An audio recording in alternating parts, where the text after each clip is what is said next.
Sumatin po ang kapayapaan ng Diyos. Magandang gabi pong muli sa inyo mula dito po sa Pilipinas. At anumang oras po kami nakakarating sa iba't ibang panig ng daigdig. At minsan pa po, nagpapasalamat tayo sa Panginoon sa isa pang mabuting pagkakataon na mayroon tayo ngayong gabi. Kasama po ang ating mga kapatid sa Church of God International. Muli po ay nag-aanyaya kami sa inyo sa mga susunod na oras sa pagpapatuloy po ng ating pag-aaral ng mga doktrina ng ating Panginoong Hesukristo. At ngayon po, sa awa ng Diyos ay nasa ikawalong araw na tayo. Ngayong araw po na ito, araw ng Miyerkules. At ito po naman ay kapapalooban lamang ng 14 na araw. At nakakawalong araw na po tayo sa awa ng Panginoon ngayong gabi. Kaya meron na lamang pong mga ilang araw na nalalabi. Sana po ang panyaya namin ay kumpletohin po ninyo ang pakikinig ng mga doktrina ng ating Panginoong Hesukristo. Hindi naman po ito makakahulugan na kayo ay mayroong obligasyon sa amin o kayo ay obligado na umanib sa amin pong pagsasama-sama. Ang sa amin po ay maibahagi namin sa inyo ang amin pong pananampalataya. At nang sa ganon ay kayo po ang makapagtimbang kung ano ba ang uri ng pagsasama-samang amin pong itinataguyod. At ito po ay sa pamamagitan ng mga pagtuturo ng mga katwiran sa banal na kasulatan.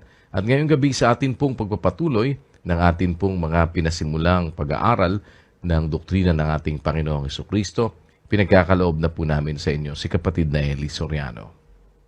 Magandang gabi sa inyo mga kapatid o umaga kung saan man po kayo naroon. Mga kapatid, kahapon na pag-aralan natin ang pakikisamang utos ng Diyos sa atin sa kapwa-tao. Maging ito'y sa labas o maging ito'y sa loob ng iglesia. Ang utos po ng Diyos, gagawa tayo ng mabuti sa lahat, lalong-lalo na sa mga kasambahay sa pananampalataya. Yung salita po na yon ng kasulatan, gagawa tayo ng mabuti sa lahat. Ibig sabihin noon, kagaya ng ating napag-aralan kahapon, sumasaklaw yon hanggang sa lahat, hanggang pati sa ating mga kaaway. At ang pag-asa po namin, naliwanagan ninyo, na ang tunay na samahang sa Diyos o iglesia ay hindi gumagawa ng masama sa kapwa. Hindi pumapatay ng kapwa, hindi nanggigipit, kundi marunong magmahal pati sa kaaway. Pagka ang kaaway nagutom, papakainin, at pagka ang kaaway na uhaw, paiinumin.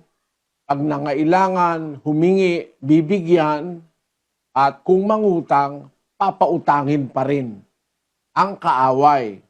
Ang punto po natin doon, kung yung kaaway magagawan mo ng ganitong kabuting pakikisama, lalong magagawan mo ng mabuting pakikisama yung hindi mo kaaway.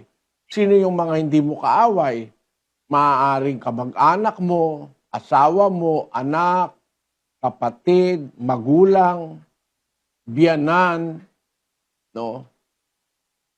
Lahat ng yon magagawan mo na ng mabuti kasi pag natuto tayong gumawa ng mabuti sa lahat, pati sa kaaway, lalo nating maaaring magawa ng mabuti ang hindi naman natin kaaway. Ang logic puro ng lohika, kung magagawan mo ng mabuti, yung gumagawa ng masama sa iyo. Kaya nga kaaway mo, ginagawan ka ng masama. Kung magagawan mo siya ng mabuti, lalo mong magagawa ng mabuti yung hindi naman gumagawa ng masama sa iyo. Diyan po natin ipagpapatuloy ang ating pag-aaral ngayon. Meron tayong pananagutan sa Diyos na gawin ang mabuti sa lahat, gaya ng nabasa natin kahapon. Pananagutan po ng mga kaanib o ng gustong umanib sa iglesia ng Diyos na gumawa ng mabuti sa lahat ng mga tao pati sa kaaway. Ano po yung pananagutan natin mga kapatid? Pakinggan nyo sa Filipos 2:15-16.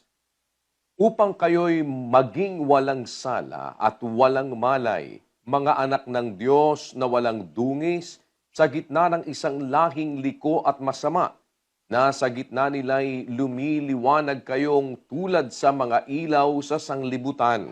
Ang sabi po ng kasulatan, ang mga lingkod ng Diyos sa iglesyang katotohanan, upang kayo ang wikay maging mga walang sala, walang malay,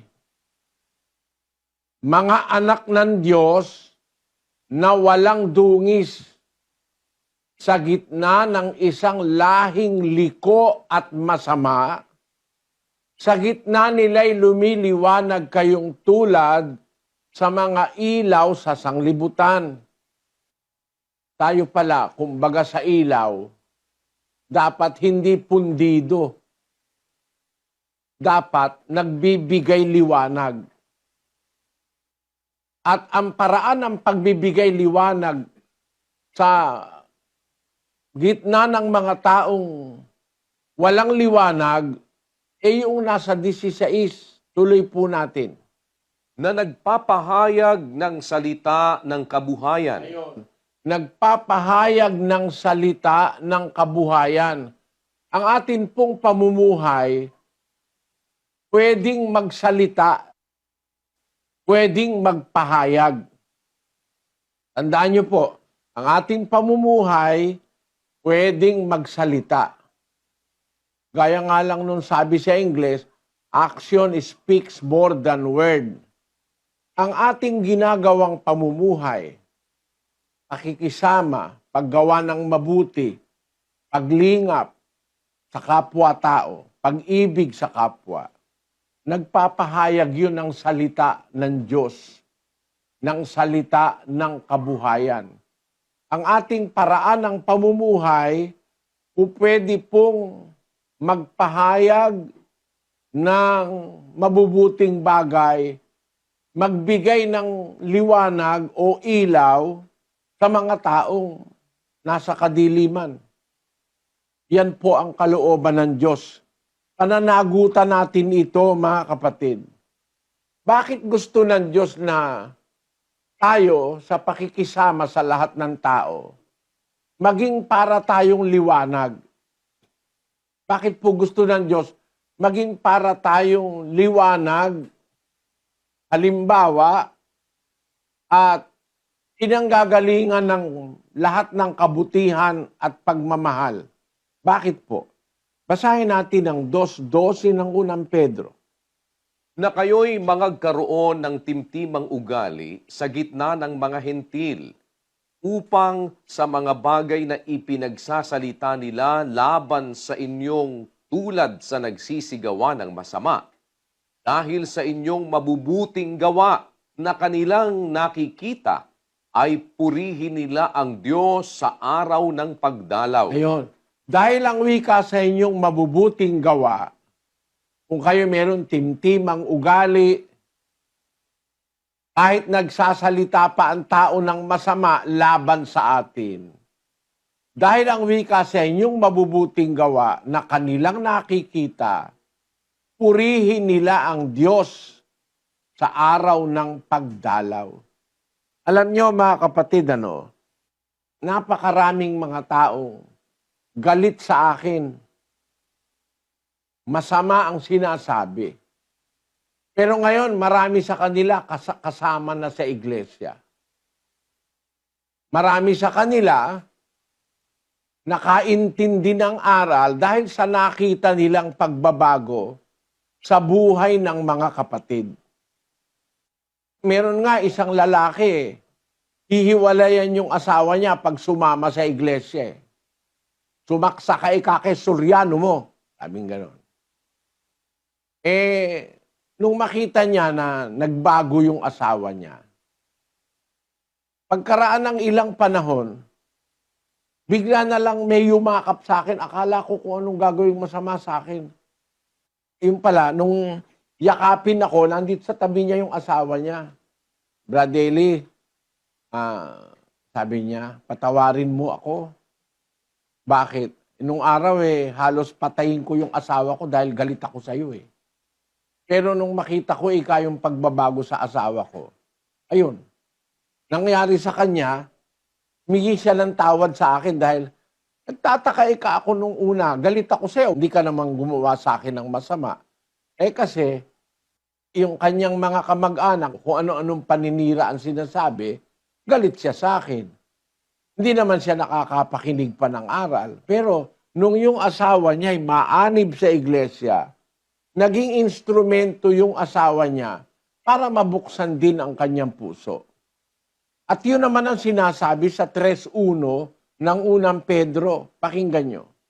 Gayon din naman, kayong mga asawang babae, pasakop kayo sa inyong sari-sariling asawa, upang kung ang ilan ay hindi tumalima sa salita, ay mga hikayat ng walang salita sa pamamagitan ng ugali ng kani-kanyang asawang babae. At yung hindi tumatalima sa salita ng Diyos, nahihikayat sa pamamagitan ng ugali ng asawa na kaanib sa iglesia. Yun din ang sinasabi ni San Pedro, na kahit nagsasalita sila sa inyo ng masama, sa pamamagitan ng inyong mabubuting gawa na kanilang nakikita, purihin nila ang Diyos. Alam nyo kung bakit, mga kapatid, tayo binigyan ng pananagutan na maging mga ilaw ng sanlibutan? Kasi para ang tao matutong mayroong tunay na Diyos. Kasi yung tunay na Diyos nahahayag sa pamumuhay ng mga tumanggap sa Kanya. Ang Diyos po ay isang kapangyarihan na makapaghahari sa ating pagkatao. Yung Kanyang liwanag, pag-ibig at kabutihan po pwedeng ma-reflect sa atin, makita tayo. Kaya sa pamamagitan ng wika ng inyong mabubuting gawa na kanilang nakikita, purihin nila ang Diyos. Ang sabi ng salita ng Diyos, pupurihin ng mga tao ang Diyos sa pamamagitan ng ating mabubuting gawa. Yung mabubuting gawa, yun ang magsisilbing ilaw para sa mga tao. Basahin natin ang Mateo, Kapitulo 5, versikulo 14 hanggang 15. Kayo ang ilaw ng sanglibutan. Ang isang bayan na natatayo sa ibabaw ng isang bundok ay hindi maitatago. Hindi rin nga pinaniningasan ng isang ilawan at inilalagay sa ilalim ng isang takalan, kundi sa talagang lalagyan ng ilaw at lumiliwanag sa lahat ng nangasa bahay.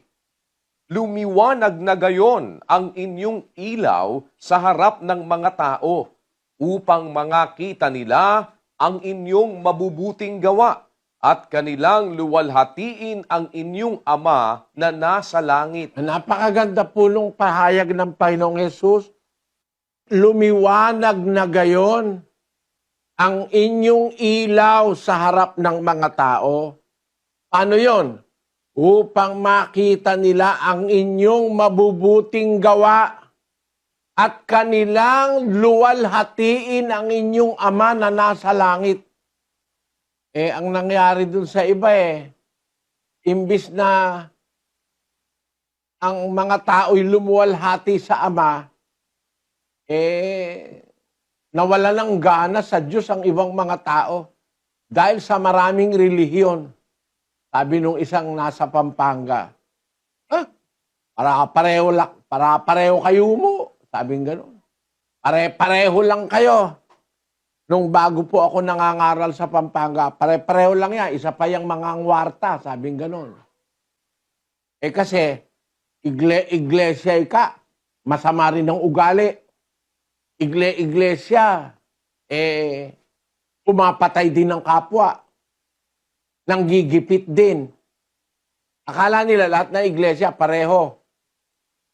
Kaya, imbis na purihin ng Diyos, nalalait.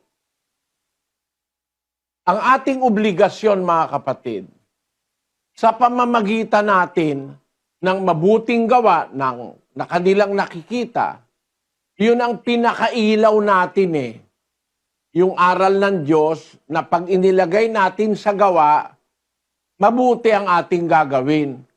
At luluwalhati ng wika nila ang inyong Ama na nasa langit. Yun ang ating obligasyon.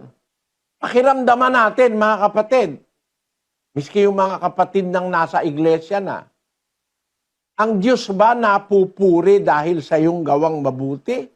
O ikaw pa nagiging dahilan para matisod at manlait yung iba? Pakinggan nyo sa Roma 2:23-24. Ikaw na nagmamapuri sa kautusan, sa iyong pagsuway sa kautusan, ay niwawalan mo ng puri ang Diyos, sapagkat ang pangalan ng Diyos ay nalalait ng mga hentil dahil sa iyo. Ayon. Ikaw ang wika, nagmamapuri sa kautusan, pero pagmasdan mo ang mga gawa. Nagmamapuri sa kautusan, dahil sa pagsuway sa kautusan, nawawala ng puri ang Diyos. Ang pangalan ng Diyos nalalait tuloy, napipintasan ng mga hentil o ng mga hindi sumasampalataya. Kaya ngayon, tinan ninyo ha, kilala ko naman kayang mga yan eh. Kilala ko kayang mga yan, kaya hindi kumaanib dyan eh. Kasi,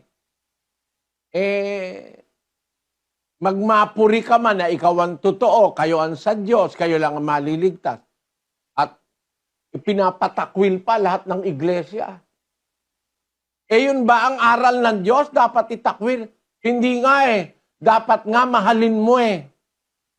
Magpakita ka ng kabutihan eh. Hindi mo dapat itakwil.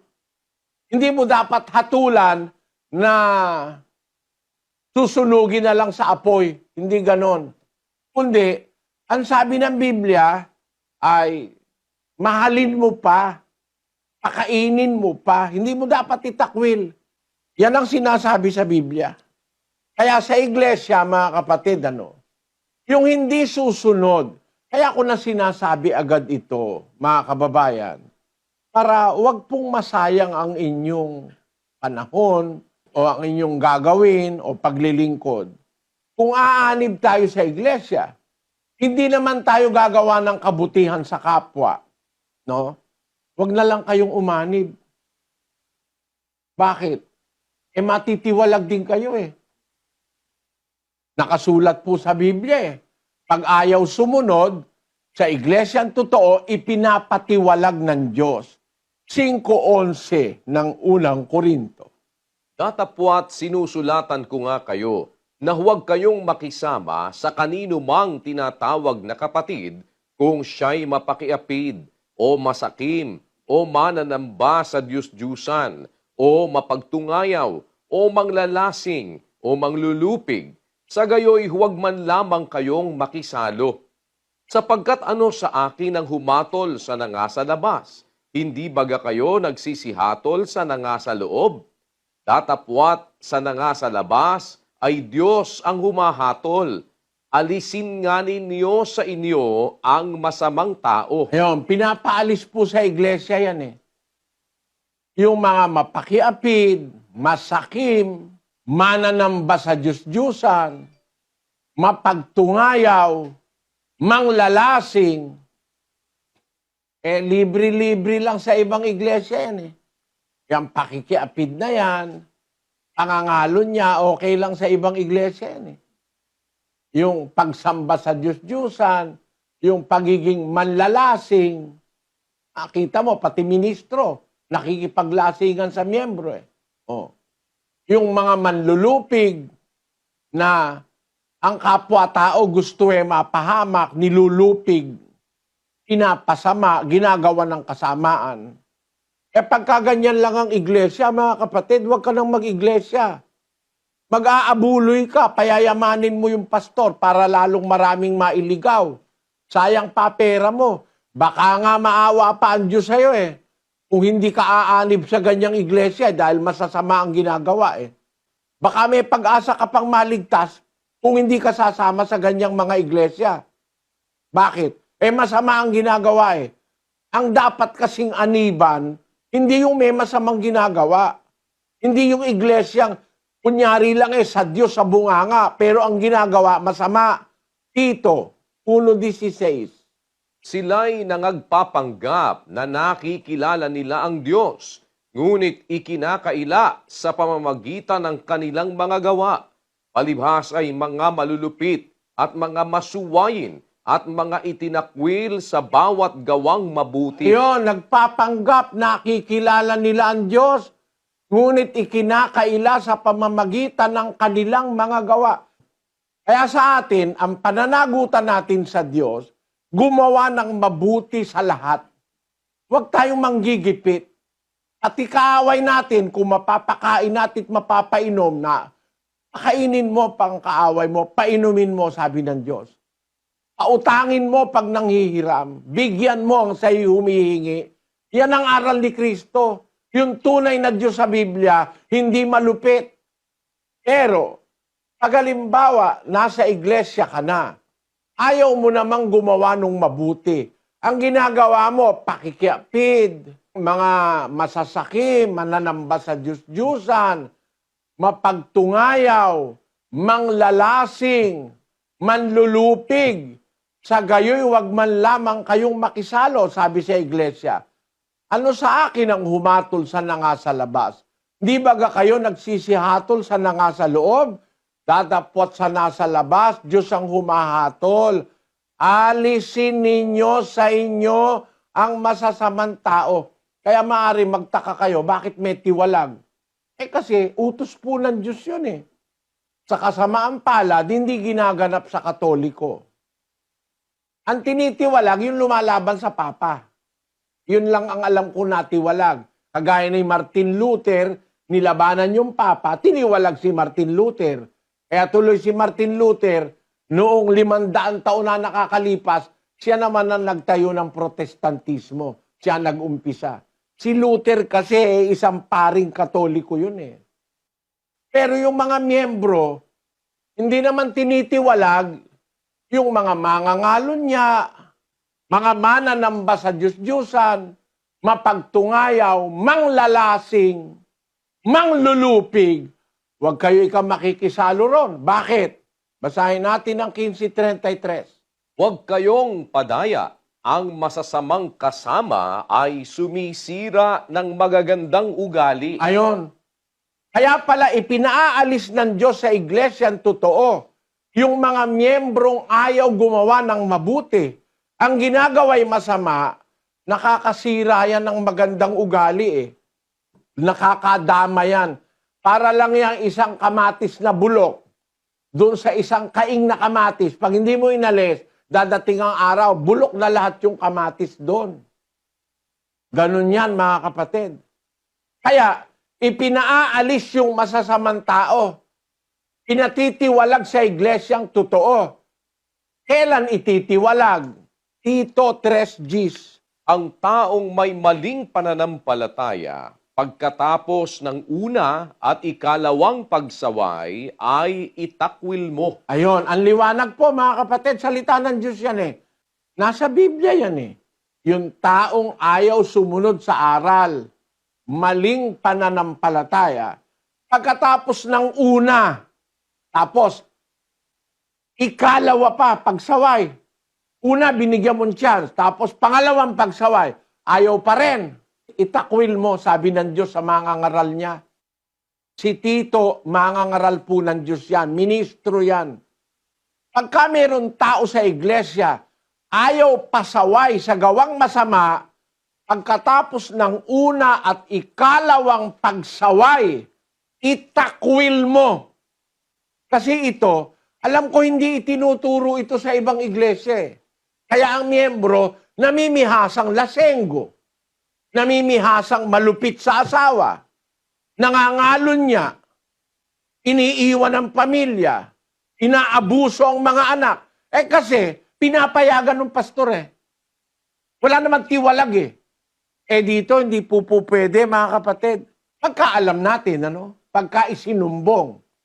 Kasi sa iglesia, dapat yung mga ganyan sinusumbong Maliban na lang, hindi na isumbong, hindi namin alam, hindi namin maititiwalag.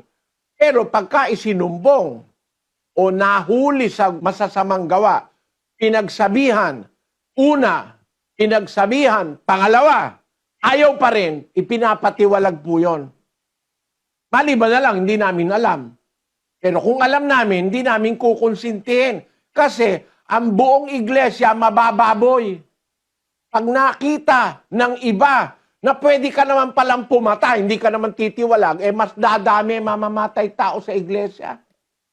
Kaya sa unang iglesia ng mga unang Kristiyano, yan lahat ng masasamang gawain, ipinagbabawal po yan. Ang iniuutos, paggawa ng mabuti, pag-ibig sa kapwa, at sa lahat ng tao, pati sa kaaway. Yan po ang dapat maghari sa ating mga magkakapatid sa iglesia. Ano ang nagiging bunga niyan? Halimbawa, tayong lahat susunod. Yung ayaw sumunod, ititiwalag natin, aalisin natin. Kaya dito, yung mga drug addict, tinitiwalag eh. Wala po tayong kinukonsinting gumawa ng masama. Pagka sinasabi ng Biblia ang ganito, dapat masunod yon. Itiwalag yung mga taong masasama, kahit ministro pa, kahit kardinal pa. Meron din naman kasi tayong parang kardinal eh. Yung mga KNPD Basilos, kagrado ng kardinal yun, ano? Opo. Di pwede mong tawaging Cardinal Efren. Opo, pwede po. Cardinal Danny, ano? Oh. Pero pag sila'y gagawa ng masama, itinitiwalag natin. Kasi yun ang utos ng Diyos eh. Pwede ba naman hindi natin susundin yun? Meron kayong karapatang magtiwalag, mga kapatid, sa iglesia. Sa iglesyang totoo, pagka kahit ministro gumagawa ng masama, manalangin kayo sa Diyos. Pag alam niyong dinadaya kayo ng ministro, manalangin kayo sa Diyos. Ang ginawa ng Diyos sa Israel, sabi niya dun sa mga propeta sa Israel na hindi tapat sa Kanya, aalisin ko ang aking mga tupa sa inyong mga kamay. Sabi ng Diyos. Basahin natin ang 34 Gs ng Ezekiel. Ganito ang sabi ng Panginoong Diyos, narito, ako'y laban sa mga pastor at aking aalisin ang aking mga tupa sa kanilang kamay at akin silang patitigilin ng pagpapakain ng mga tupa at hindi na naman pakakanin ng mga pastor ang kanilang sarili at aking ililigtas ang aking mga tupa sa kanilang bibig upang huwag maging pagkain sa kanila. Ayun, para wag mo yung ministro kasi o yung propetang masama, ang nilalamon yung mga tupa eh. Nagsisikain kayo ng gatas, no? Pinapatay nyo yung pinataba. Tapos hindi nyo inaalagaan ng mga tupa, sabi ng Diyos doon sa mga masasamang propeta sa Israel. 34:2. Anak ng tao, manghula ka laban sa mga pastor ng Israel. Manghula ka at iyong sabihin sa kanila, sa mga pastor. Ganito ang sabi ng Panginoong Diyos, sa aba ng mga pastor ng Israel na pinakakain ng kanilang sarili. Hindi ba dapat pakanin ng mga pastor ang mga tupa? Yun, ang dapat, pakanin mo tupa. Itong mga pastor ng Israel nung araw, pinakakain ng sarili nila, hindi inaasikaso yung mga tupa. Kaya sabi ng Diyos, aalisin ko sa inyong kamay ang aking mga tupa. Hindi na kayo magpapakain at hindi nyo na rin sila makakain. Ayun. Kaya dito sa samahang sa Diyos, mga kapatid, huwag kayong matakot. Kahit yung umaakay sa inyo, gumagawa ng masama, niloloko kayo, dinadaya kayo, pinagsasamantalahan kayo, manalangin kayo sa Diyos. Mga kapatid, naalisin kayo. Halimbawa, ako, manalangin kayo sa Diyos, naalisin kayo sa aking kamay. Madaling magagawa ng Diyos sa isang pastor na magpapahamak ng kanyang inaakay. Yung tunay na sa Diyos na mga tao, gaya sa Israel, talagang sa Diyos yun eh. Pero nung dumating yung punto na pati yung mga pastor nila, yung mga hari nila, gumagawa ng masama, inalis ng Diyos. Inalis ng Diyos ang mga Israelita sa kanila. Pinalusob ang Israel sa hari ng Babylonia. kinuha ng hari ng Babylonia ang mga Israelita, dinala sa Babylonia at inalipin doon. Inalis ng Diyos doon sa mga pastor at doon sa hari na nanloloko sa kanila nung panahon na yon. Ang ibig ko lang ipunto, mga kababayan, ang iglesia, pagka ang namumuno, malupit. Talagang nung mabasa ko yung talata, sabi ko, biro mo pati nanay mo, itiwalag mo. Pati kapatid mo, gipitin mo, tiwalag mo. Para masabi ito ng isang nanay, natatakot sa magagawa ng kanyang anak. No? Basahin mo yung Kawikaan 19:26. Ang sumasamsam sa kanyang ama at nagpapalayas sa kanyang ina ay anak na nakakahiya at nagdadala ng kakutyaan. Ulitin nga natin yan, kapatid na Daniel. Ang sumasamsam sa kanyang ama at nagpapalayas sa kanyang ina ay anak na nakakahiya at nagdadala ng kakutyaan. Basahin natin sa English. He that wasteth his father and chaseth away his mother is a son that causeth shame and bringeth reproach. Kasi pag hindi na sang-ayon sa kanilang ginagawang mali, delikado lagay mo. Ganyan ba, mga kapatid, ang iglesia na po pwede mong ipagmarangal sa kapwa? Yan ba ang iglesyang aaniban mo? Ang sabi ng Diyos, yung sumasamsam sa kanyang ama, nagpapalaya sa kanyang ina, anak na kahiya-hiya. Meron pa isang talata, 20:20 ng Kawikaan. Siyang sumusumpa sa kanyang ama o sa kanyang ina, ang kanyang ilawan ay papatayin sa salimuot na kadiliman. Ang sumusumpa sa kanyang ama at sa kanyang ina, ang kanyang ilawan papatayin sa salimuot na kadiliman. Talagang totally kang magdidilim. Hindi po ito pang-aatake. Pagtuturo ito ng aral ng Diyos. Ikinukumpara ko sa inyo ang aral sa iglesyang totoo na nasa Biblia. Yung iglesyang nasa Biblia, hindi po malupit yon. Marunong magmahal pati sa kaaway. Paano mong gagawin na pati nanay mo, pati mga kapatid mo, gipitin mo? Ganun ba ang ipapakita natin sa kapwa-tao at sa Diyos, mga kapatid? Sana wag nating gagawin yan. Kasi sa tunay na iglesyang nasa Biblia, may utos na pagtitiwalag. Ang utos sa atin, gumawa ng mabuti sa kapwa, pati sa kaaway. Magliwanag ang ating ilaw, magliwanag ang ating mabubuting gawa. Hindi yung kung ano-anong kawalanghiyaan ang i-display natin sa harapan ng ating kapwa-tao. Ngayon, ano nagiging bunga pagka tayo natutong gumawa ng mabuti sa kapwa, pati sa kaaway? Mabuti sa asawa, mabuting gawa sa anak, sa magulang, sa biyenan, sa kapitbahay. Ano nagiging bunga niyan? Pakinggan nyo sa 11:30 ng Kawikaan. Ang bunga ng matuwid ay punong kahoy ng buhay, at siyang pantas ay humihikayat ng mga kaluluwa. Ayun. Pagka pala matuwid tayo, makakahikayat tayo ng kaluluwa. No?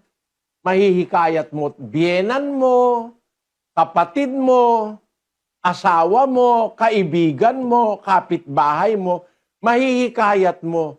Siyang pantas, humihikayat ng mga kaluluwa. Gaano kalaking bagay sa Diyos na nakahikayat ka ng kaluluwa? Gaano po kalaking bagay sa Diyos yun? Basahin po natin ang Santiago 5:19 hanggang 20. Mga kapatid ko, kung ang sino man sa inyo ay nalilihis sa katotohanan at siya'y papagbaliking loob ng sino man, ay alamin nito na ang nagpapabalik loob ng isang makasalanan mula sa kamalian ng lakad niya ay magliligtas ng isang kaluluwa sa kamatayan at magtatakip ng karamihang kasalanan. Ayon, maliwanag. Kung sino man ang nalilihis o wala sa katotohanan, pag pinapagbalik loob siya sa katotohanan, alamin ito na ang nagpapabalik loob ng isang makasalanan mula sa kamalian ng lakad niya, magliligtas. Bibiro mo yung tagapagligtas ka. Ang nagpapabalik loob ng isang makasalanan mula sa kamalian ng lakad niya ay magliligtas sa isang kaluluwa sa kamatayan o sa kapahamakan at magtatakip ng karamihang kasalanan. Napakahalaga po pala sa Diyos noon. Kahit isang kaluluwa lang, mga kapatid. Kahit isa lang. 15:7 ng Lucas. Sinasabi ko sa inyo na gayon din magkakatuwa sa langit dahil sa isang makasalanang nagsisisi kaysa 99 na taong matutuwid na di nangagkakailangang magsipagsisi. Tingnan ninyo, gumamit ng numero si Kristo. Ang layo ng agwat, oh. 1 versus 99. 1 versus 99. Ang sabi niya, sinasabi ko sa inyo, sabi niya sa iglesia nung una, gayon din magkakatuwa sa langit, matutuwa ang Diyos, matutuwa ang mga anghel, matutuwa ang anak sa isang makasalanang nagsisisi kaysa 99 na mga taong matutuwid na hindi na nangangailangang magsipagsisi. Mas kalugod-lugod pala sa Diyos. Ang punto ko ganito, mga kapatid, ano? Halimbawa, kami, si kapatid na Daniel, si kapatid na Luz, ako, yung mga nakikita nyo, yung mga kilala nyo sa amin, eh hindi naman kami gumagawa ng matitinding kasamaan. No? Natutuwa ang Diyos sa amin. Natutuwa. This is a stress ng awit. Tungkol sa mga banal na nangasalupa, sila ang maririlag na mga kinalulugdan kong lubos. Ayun.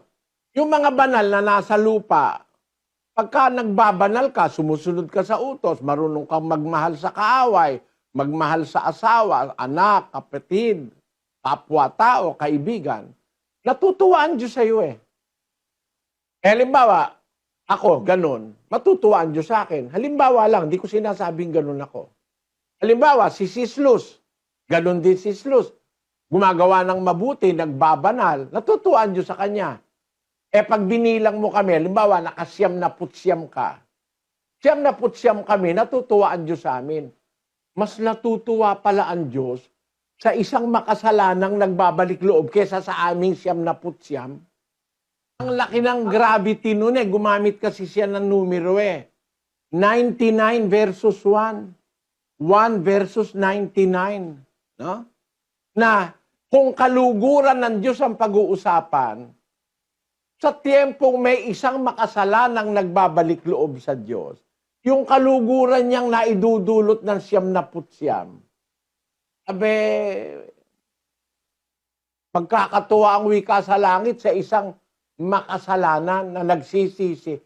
Kaysa, kinukumpara yung kasiyahan ng Diyos na sa 99 na mga banal na tao, versus dun sa isang makasalanan, dating masama, babaero, mamamatay tao, drug addict, nakakilala, nagbalik loob.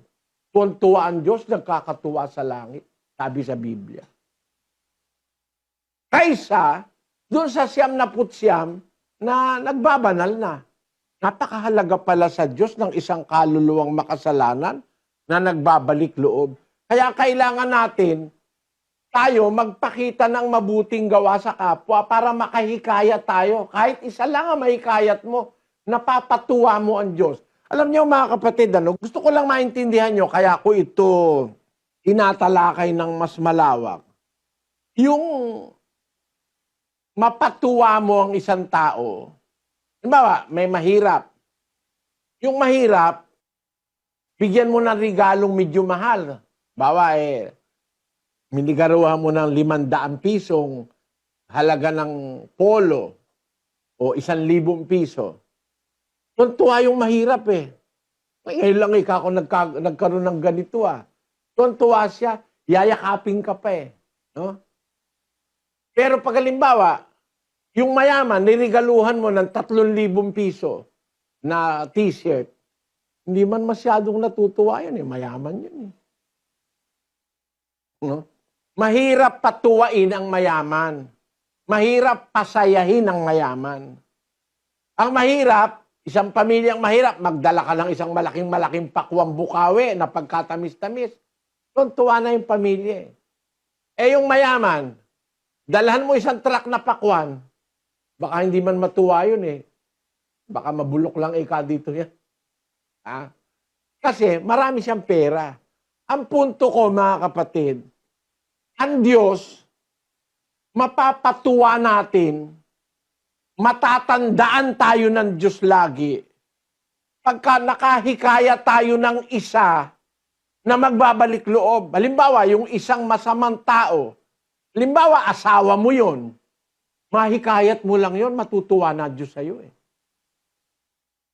Halimbawa, yung anak mo, masamang tao, bisyoso, drug addict, masama ang gawain, nahikayat mo. Ba? Matutuwa ang Diyos sa'yo eh. Merong ministro tayo, dating drug addict, ngayon, maayos. Hindi ba natutuwa ang Diyos doon, ano? Mga kapatid na naririto ngayon, o nakikinig, mga panauhin, pagka po pala tayo kaanib sa iglesia na totoo, nahikayat mo yung asawa mo, nahikayat mo isang anak mo, 2, 3, natutuwa ang Diyos sa'yo.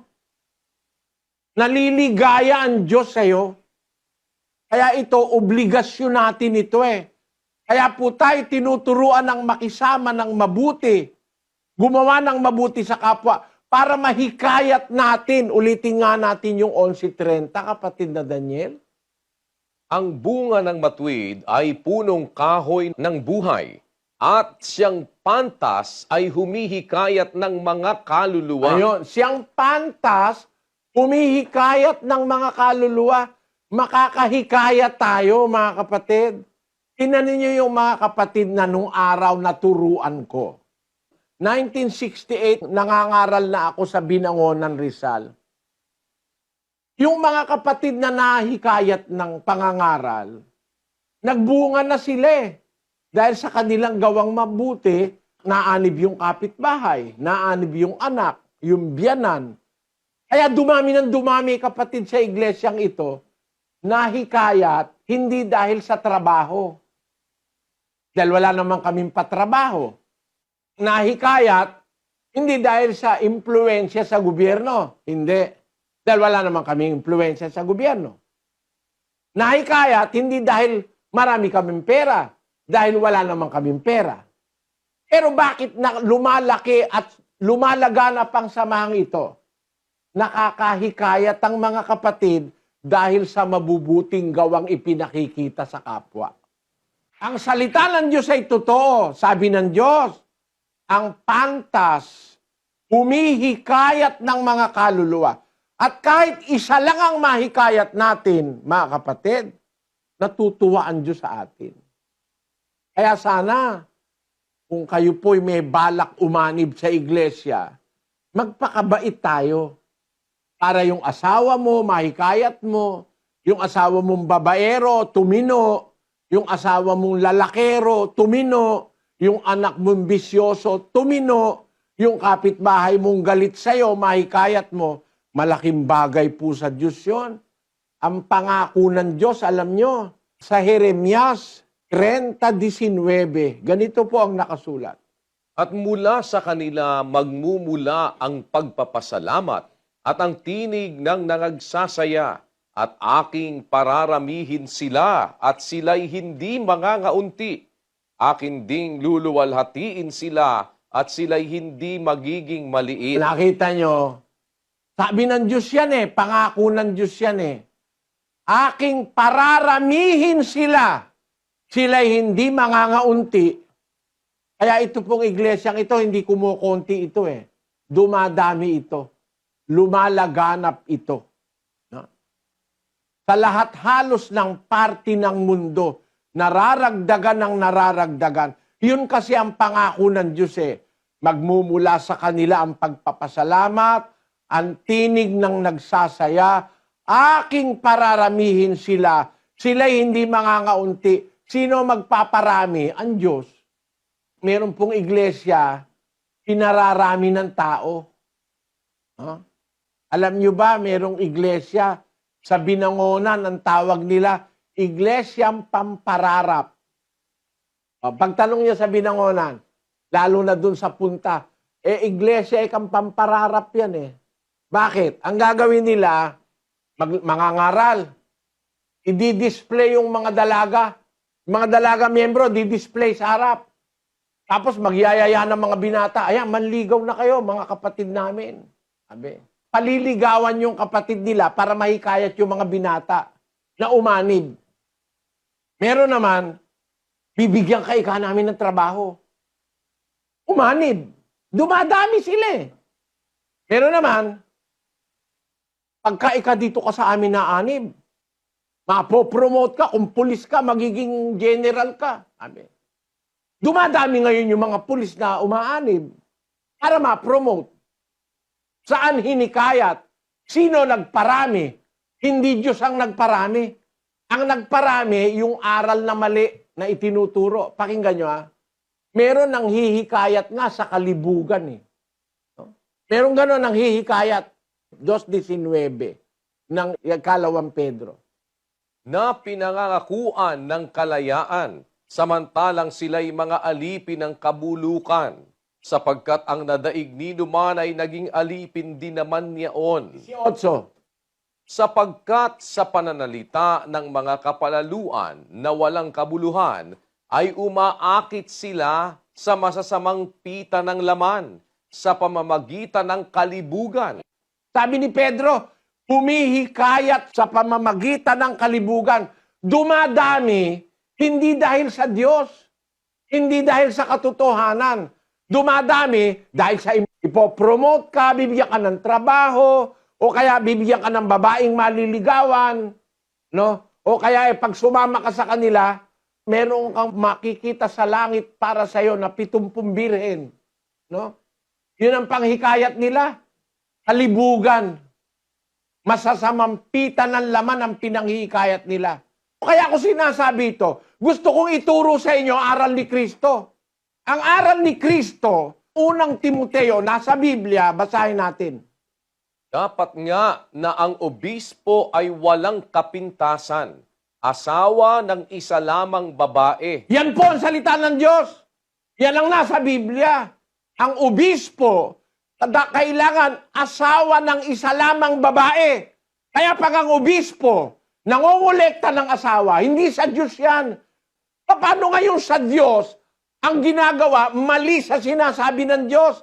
Ang obispo, dapat isang asawa lang. Ano ngayon, ang punto ko? Para siraan sila? Hindi.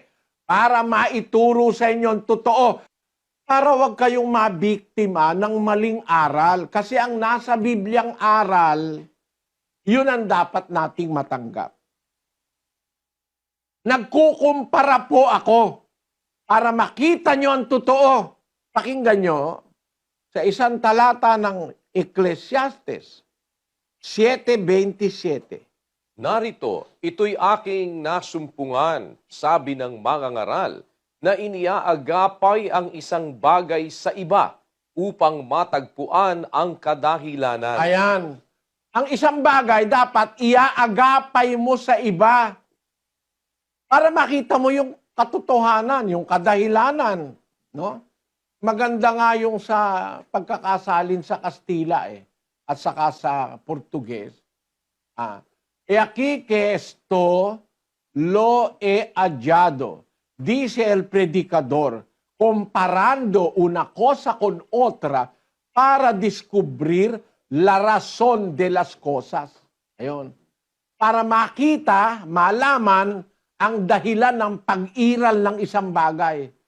Para makita mo kung alin yung tama at mali, para makita mo kung alin yung sa Diyos, magkukumpara ka.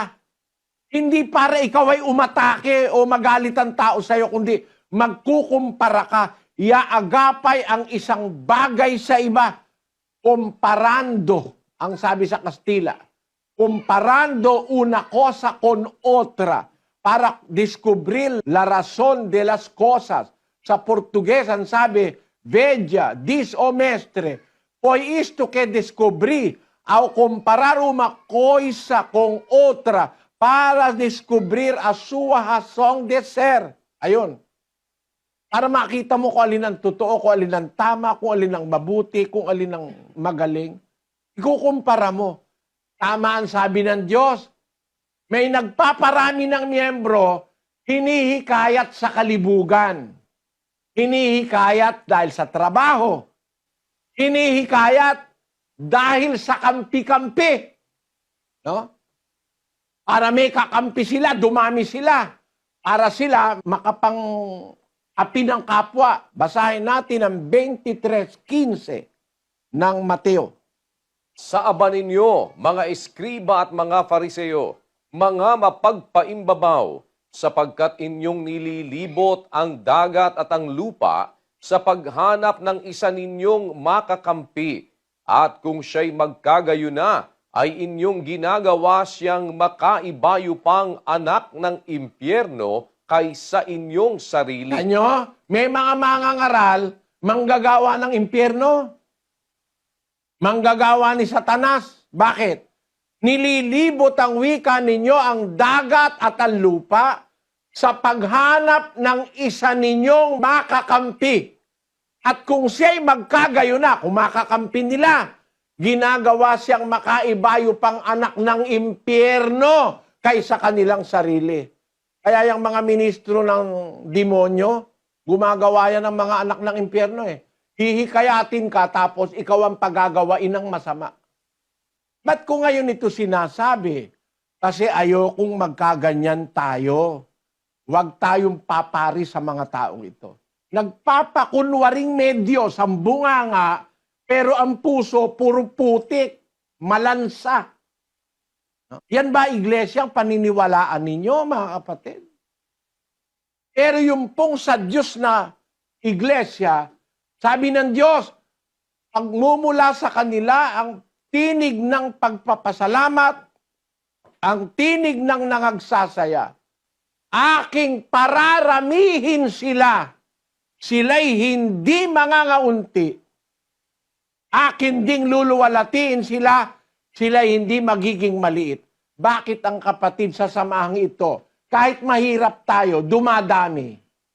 Hindi dahil sa impluensya, hindi dahil sa panghihikayat sa kalibugan, hindi dahil sa panghihikayat sa pera, kundi dahil sa mabuting pakikisama sa kapwa. Dahil sa pagmamahal sa kapwa. Dahil sa pagkakawang gawa. No? Dahil sa pagiging maawain. Dahil sa pagtulong sa kapwa. Dumadami ang miyembro sa iglesyang ito. At ito talagang parami. Kasi nasa Biblia, ang gawaing ito mag-uumpisa sa Pilipinas, sa silangan, papunta ng kalunuran. No? Babasahin ko po sa inyo. Sa isang talata ng Malakias 1:11, Sapagkat mula sa sinisikatan ng araw hanggang sa nilulubugan niyaon, magiging dakila ang aking pangalan sa mga hentil, at sa bawat dako ay paghahandugan ng kamangyan ang aking pangalan, at ng dalisay na handog, sapagkat ang aking pangalan ay magiging dakila sa gitna ng mga hentil, sabi ng Panginoon ng mga hukbo. meron po palang hula ang Diyos o prophecy na mag-uumpisa sa sinisikatan ng araw, papunta sa nilulubugan, matatanyag ang pangalan ng Diyos ng Israel. Magiging dakila ang kanyang pangalan. Ang kahulugan po nito, mayroong gawain ng Diyos na mag-uumpisa sa silangan papunta ng kalunuran. Kaya dadami, no? Lalaganap. Hindi dahil sa panghihikayat sa laman, sa trabaho, sa impluensya, sa kalibugan, sa babae. Hindi doon. Kundi, sabi ng Diyos, mababalitaan ang kanyang pangalan, mag-uumpisa sa silanganan, papunta sa nilulubugan ng araw. Ang kasinonimo niyan, yun po ang gawain ng pagliligtas ng Diyos. Mag-uumpisa sa silangan. Basahin natin ang 8:7 ni Zacarias. Ganito ang sabi ng Panginoon ng mga hukbo. Narito, aking ililigtas ang aking bayan sa lupaing silanganan at sa lupaing kalunuran. Ayon, magliligtas pala ang Diyos, sabi niya, ililigtas ko ang aking bayan sa lupaing silanganan at sa lupaing kalunuran. Magkakaroon ng bayan ng Diyos, mag-uumpisa sa silanganan, papuntang kalunuran. Kapareho nung kay Malakyas, mula sa sinisikatan ng araw, hanggang sa nilulubugan niya from east to west. Yung pagliligtas ng Diyos, mag-uumpisa sa silanganan. Saan sa silanganan? No? 24:15 ni Isaias, kapatid na Daniel. Kaya't luwalhatiin ninyo ang Panginoon sa silanganan, sa makatwid bagay ang pangalan ng Panginoon, ng Diyos ng Israel, sa mga pulo ng dagat. Ayon, sa silanganan, hindi sa kontinente, hindi sa China, no? Hindi mag-uumpisa sa Australia, hindi. Mag-uumpisa sa mga pulo ng dagat.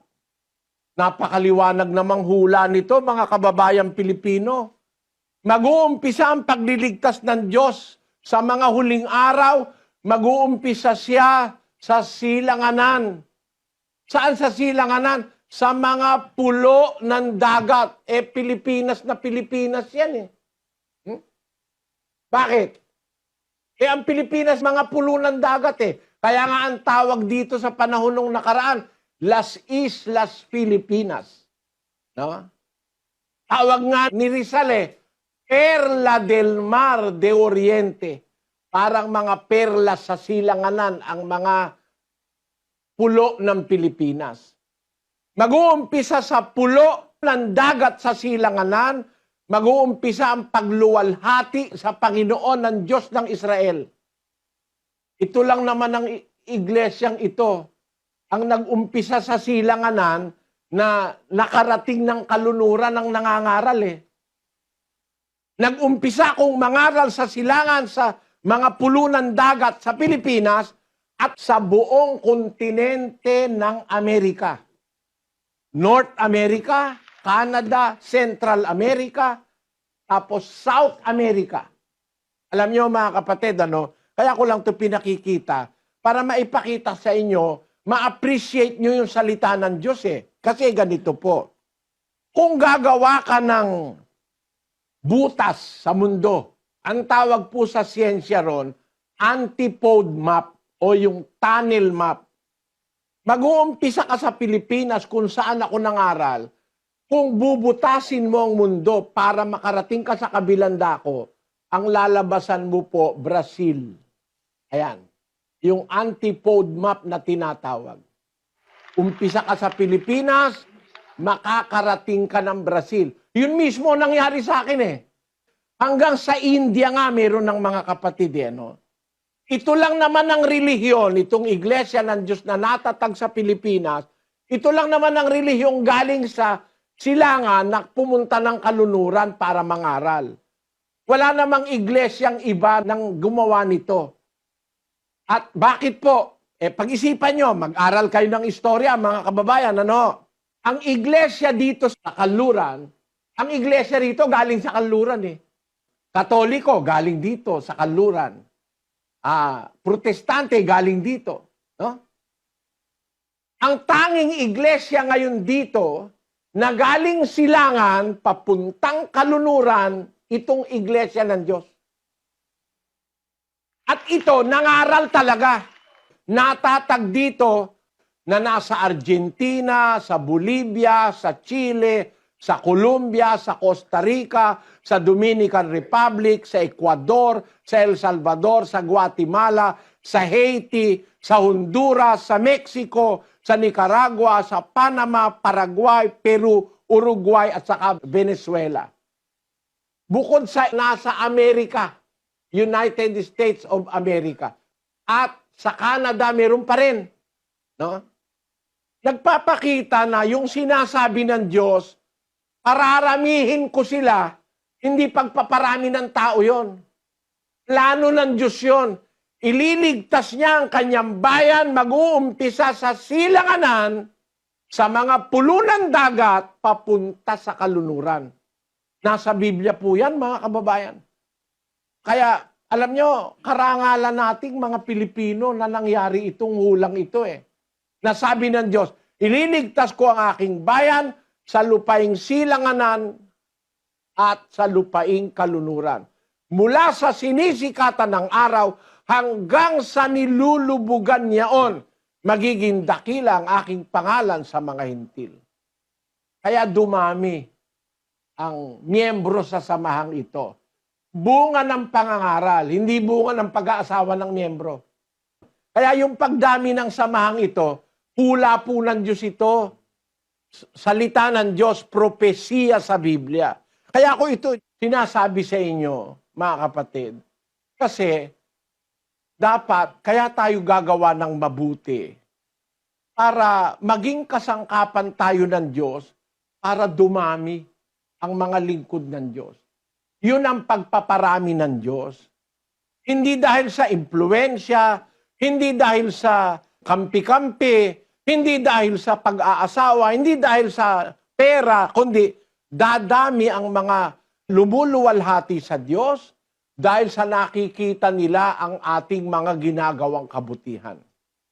At salamat sa Diyos, nang makarating kami rito, mga kapatid. Bagaman sabi nila may mga mataas daw ang crime rate dito, awa naman ng Diyos. Napakaraming taong nasumpungan kaming may takot sa Diyos. Mga taong nakikinig ng aral, tumutulo ang luha eh. Ngayon lang daw nila narinig. Nakikinig sila, tumutulo ang luha nila. Naririnig nila, binabasa yung talata sa Biblia. Tumutulo ang luha ng mga taong ito. Malalaki, mababae, tumutulo ang luha. Dahil sa salita ng Diyos. Hindi dahil nabigyan ng pera, hindi dahil sa kung anumang dahilan. Naintindihan nila yung aral ng Diyos. Natutupad yung sinasabi ng Diyos, pararamihin ko sila. Hindi sila mangangaunti. Aking luluwalatiin sila. Hindi sila magiging maliit. Yan po ang nagaganap, mga kababayan. Kaya, kung inyong pag-iisipan, kaya pala tayo binigyan ng Diyos ng obligasyon na gumawa ng mabuti sa lahat ng tao, makisama ng mabuti pati sa kaaway, sa kapitbahay, sa kamag-anak, sa asawa, sa mga anak. Napag-aralan na natin yung mga aral na yan eh. Kaya pala ganun, gusto ng Diyos maging kasangkapan tayo para magbunga ang kanyang gawain. Magbunga ang katwiran. Sabi ng Biblia, ang bunga ng matuwid ay punong kahoy ng buhay at ang pantas ay humihikayat ng mga kaluluwa. Nakakahikayat tayo dahil sa katwiran, hindi dahil sa iba't ibang impluensya ng tao. Dahil sa katwiran na naliliwanagan ng mga tao. Dahil sa katwiran na hindi nila narinig sa ibang mga iglesia rito. Tandaan nyo, mga kapatid, tayo po ang unang-unang iglesia galing sa silangan na nakarating dito para mangaral. Ano man ang gawin nila ngayon, ang kinatuparan ng hula na magmumula sa silangan sa mga pulunan dagat, ang pagliligtas ng Diyos ay kami po ang kauna-unahan dito. Walang nauna sa amin. Dito sa parting ito ng kanluran.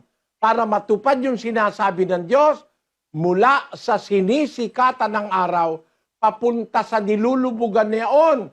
Ililigtas ko ang aking bayan sa lupaing silanganan at sa lupaing kalunuran. Dapat maging bahagi po ng pananampalatayang tatanggapin ninyo, mga kapatid, ang pinagmulan ng pananampalataya ninyo. Hamak na bansa ang Pilipinas. Sa buong mundo, kung tignan ng mga Pilipino, dahil alam nila, domestic helpers. Pero dito po, hindi domestic helpers ang tingin nila sa amin. Mahal nila kami rito dahil sa aral na napakinggan nila. Meron silang mga patutoo hindi ko na lang mapapatugtog lahat May pastor, 45 taon na pastor siya ng asembleya.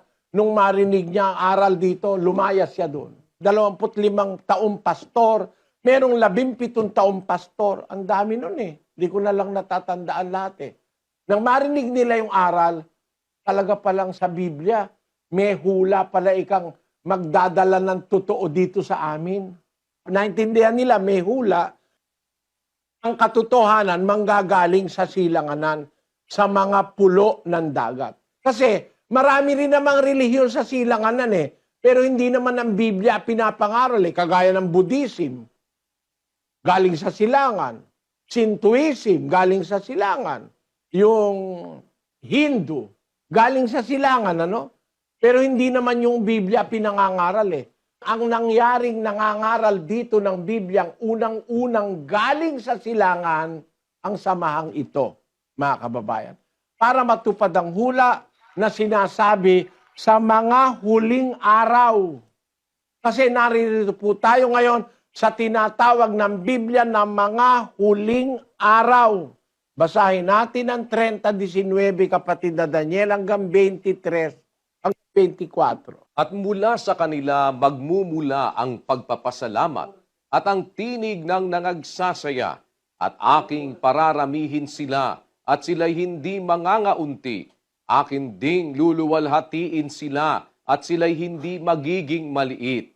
Ang kanilang mga anak naman ay magiging gaya ng una, at ang kanilang kapisanan ay matatatag sa harap ko, at aking parurusahan yaong lahat na nagsisipighati sa kanila. At ang kanilang taga-akay ay magiging isa sa kanila, at ang kanilang puno ay magmumula sa gitna nila.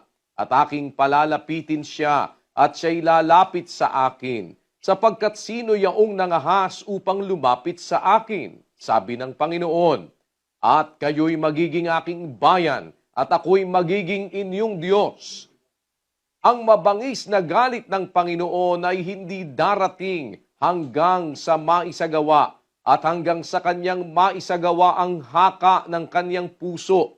Sa mga huling araw ay iyong mauunawa. Ayun, mangyayari po pala ito sa mga huling araw na itatatag ng Diyos ang kanyang bayan. Ang sabi, kayo'y magiging aking bayan. Ako'y magiging inyong Diyos. Yun. Ang mabangis na galit ng Panginoon, yung paghuhukom, hindi darating yon hanggang sa maisagawa ang haka ng kanyang puso. Sa mga huling araw, inyong mauunawa. Kaya ito nagaganap sa mga huling araw. Nasa panahon po tayo ng mga huling araw, eksaktong naganap ang hula ng pagkakaroon ng bayan ng Diyos sa mga huling araw, mag-uumpisa sa silanganan, papunta ng kalunuran. Ililigtas ko ang aking bayan sa lupaing silanganan at sa lupaing kalunuran. Magaganap po ito sa mga huling araw. Nag-umpisa ang gawain ito sa Pilipinas. Ngayon nandito sa kalunuran, dumaan sa iba-ibang mga lugar, nakalaganap ngayon sa iba't ibang lugar ng mundo. Kung kayo'y magiging bahagi, mga kapatid, kung mababautismohan kayo, kung merong tatanggap sa aral na ito, kasama na namin kayo. Kayo'y binhi, tanim na magbubunga. Magbubunga ng mabubuting gawa para makahikayat pa tayo ng lalong maraming tao na susunod, maglilingkod at magtitiwala sa Diyos ng langit na makapangyarihan sa lahat. Bukas po ang pag-aaralan natin, mga kababayan, ay ang aral ng Diyos kung papaano natin matutuklasan ang pag-ibig sa kapatid at sa kapwa. Saan mag-uumpisa na maintindihan natin na kailangan nating umibig, gumawa ng mabuti sa kapatid at sa kapwa-tao. Saan mag-uumpisa yon? May umpisa po yon. Dapat makita natin ang umpisa para makapag-umpisa tayo. Siyempre, lahat ng bagay na mabuti, nag-uumpisa at nagtatapos sa mabuti. Actually po, kasi sa Biblia, mga kapatid, sa Biblia po, pagka inumpisahan mo, hindi natapos, hindi mabuti eh. Inumpisahan mo, hindi natapos, walang maganda. Sabi ng Panginoon Kristo sa 14:28 ng Lucas, Sapagkat alin sa inyo ang kung ibig magtayo ng isang muog, ay hindi muna uupo at tatayahin ang halagang magugugol kung mayroong maipagtatapos.